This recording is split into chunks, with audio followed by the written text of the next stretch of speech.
Assalamualaikum warahmatullahi wabarakatuh. We are from third English education. The members are Meriska Oktariani, Lusi Pebrianti, and Desi Sari Cahyani. Today we will presentation about terms in language testing. The first material will be presented by Meriska Oktariani about definition of language testing and the types of language testing. For Meriska, the time is yours. Okay, thank you for the moderator. So, in this occasion, I would like to presentation about definition of language testing and types of language testing. Okay, the first is definition of language testing. Language testing is the practice and study of evaluating the proficiency of an individual in using a particular language effectively by Priscilla Allen at University of Washington. Language testing is a field of study under the umbrella of applied linguistics, and then its main focus is the assessment of first, second, or other language in the school, college, or university context, assessment of language used in the workplace, and assessment of language in the immigration, citizenship, and another context. The assessment may include listening, speaking, writing, and reading, and interrogation of two or more of these skills or other construct of language ability. And then in this language testing may be based on knowledge or understanding how the language works theoretically and proficiency ability to use the language practically or either we may be given to one aspect or the other. And the next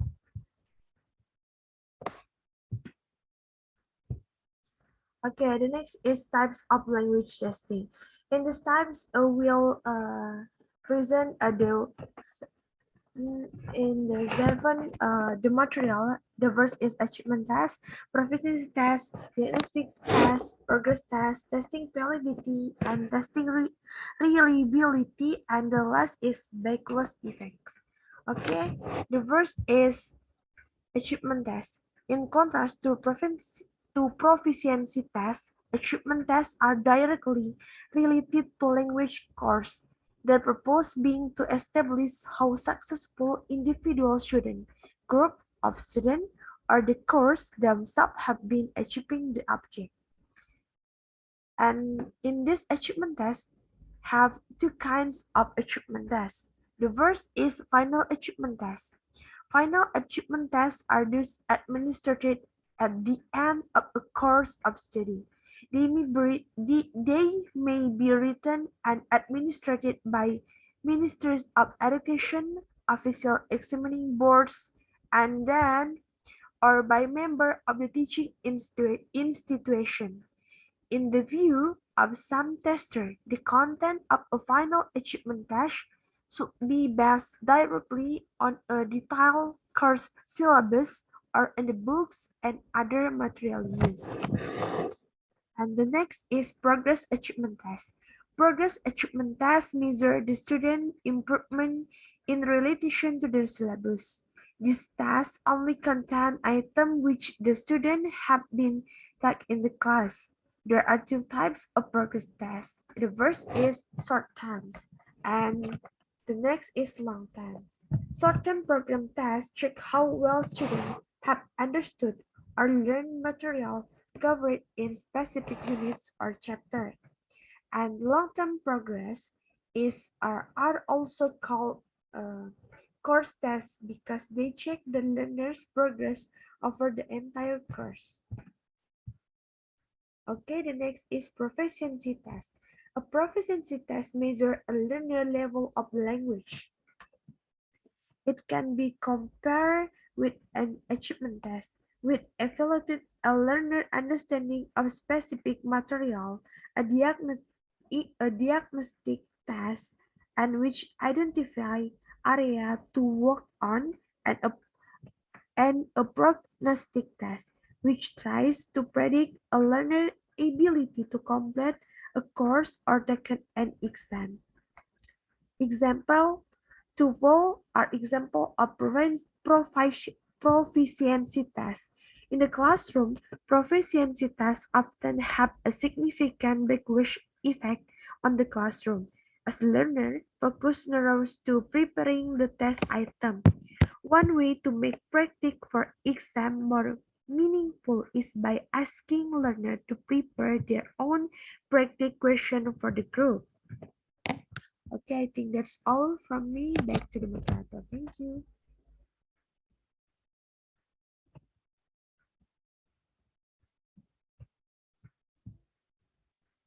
Okay, thank you, Meriska, for your presentation. So the next presentation will be presented by me. I will present it about diagnostic tests and also a diagnostic test. A diagnostic test is a type of pre-evaluation that allows the teacher to discover how much knowledge a student has on a subject matter.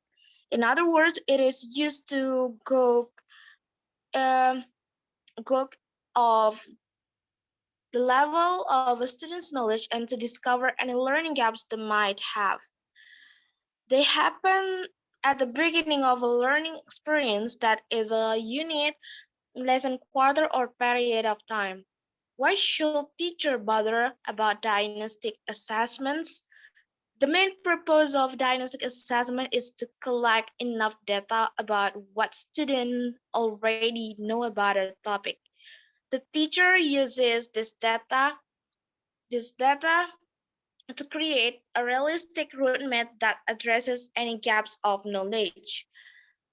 With this information, the teacher can make any required adjustments to the learning framework to get to the most results. For example, suppose you're starting a new mathematical lesson on quadratic equations. In the case, you can conduct a simple task to discover how much preloaded information a student has about a topic. And the next, progress tests. Progress tests are longitudinal, feedback-oriented educational assessment tools for the evaluation of development and sustainability of cognitive knowledge during a learning process. A progress test is a written knowledge exam usually involving multiple choice question that is usually administered to all students in the A program at the same time at regular intervals, usually twice to hour to 4 times yearly throughout the entire academic program. A, pro- a progress test the task samples the completed knowledge domain expected of a new graduates upon completion of the courses regardless of the year level of students. The progress tasks serve several important functions in academic programs. Considerable considerable empirical evidence from medical schools in the Netherlands, Canada, United States, Kingdom and Ireland, as well postgraduate medical studies and schools in dan and in dentistry and psychology have shown that the longitudinal feature of the progress test provides a unique and demonstrable measurement of the growth and effectiveness of students' knowledge acquisition throughout their course of study. And the next, testing validity. Testing validity refers to the extent that a that the test measures what it is supposed to measure. The standards for educational and psychological testing 2014 defines validity as the degree to which evidence and theory support the interpretations of test scores for proposed uses of tests. If you want to determine this this definition reminds us that the validity is more than just about attributes of tasks. It is also about what we intend to do with the results. If we want to determine whether our students met the learning objective of our course, we are considering content validity. There is evidence for content validity when the items are well aligned with the subject matter and cognitive levels of our course objectives and learning activities. If you want to determine whether our student will do well on an external exam, we are considering criterion validity. There is evidence for criterion validity when scores on both assessments are highly correlated. If we want to determine if our assessment is theoretically sound, we are considering construct validity. There is evidence for construct validity when task scores, which measure an unobservable construct, are highly correlated with other variables as predicted by our history. And also, alignment is a critical component of assessment validity. We must also make this alignment as explicitly known to our students to promote their motivation and development of learning strategies. After all, we cannot truly assess our students' capabilities if their learning is inappropriately focused. Let's take a closer look at ensuring that we are indeed measuring what we are intending to measure by lining up our assessment with our learning objective and learning activities. Okay, I think that's enough from me. And the next presentation will be presented by Lucy. Lucy, the time is yours. Okay, thank you for moderator. I will explain for the next material about testing reliability and backwash effect. Okay, the first is testing reliability. Testing reliability refers to how dependably or consistently a test measures a characteristic. If a person takes the test again, will he or she get a similar test score or a much different score? A test that yields similar score for a person who repeats the test is said to measure a characteristic reliably. How do we account for an individual who does not get exactly the same test score every time he or she takes the test? Some possible reasons are the following. Test taker temporary psychological or physical state. Test performance can be influenced by person's psychological or physical state at the time of testing. And the next, test form. Many tests have more than one version or form. Items differ on each form, but each form is supposed to measure the same thing. Different forms of a test are known as parallel forms or alternate forms. These forms are designed to have similar measurement characteristics, but they contain different items. Because the forms are not exactly the same, a test taker might do better on one form than on another. Next is multiple raters. In certain tests, scoring is determined by a rater judgment of the test taker performance or responses. Difference in training experience and frame of reference among raters can produce different test scores for the test taker. These factors are source of change of random measurement error in the assessment process.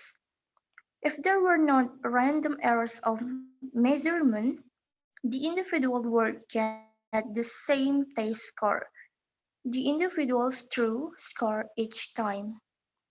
The degree to which test scores are affected by measurement errors is an indicator of the reliability of the test. Okay, the next backwards effect. Basically, backwards refers to the effect of testing on teaching and learning. This may be either harmful or beneficial. Harmful backwards, as the name suggests, are the negative effect of testing on the teaching and learning activities. For example, if a test is regarded as important, if the stakes are high, preparation for it can dominate the teaching and learning activities. Text content and testing are not appropriate to measure the intended learning outcomes. Students developing negative attitudes toward tests. Sometimes, however, backwards can be beneficial, thus giving positive impact on teaching and learning. Example, it helps in monitoring student performance. It gives teachers the chance to assess their teaching performance to make room of improvement. It helps to determine whether to receive the curriculum and teaching styles for the betterment of teaching and learning activities. Generally, backwards is the impact of assessment on teaching and learning. Okay, that's all for my explanation. Back to moderator. Okay, thank you, Lucy, for your presentation. Um, okay, and okay, thank you. I think that's all from us. We're so sorry if you have a mistake for our presentation today. If you have any question, you can ask us. Thank you. And wassalamualaikum warahmatullahi wabarakatuh.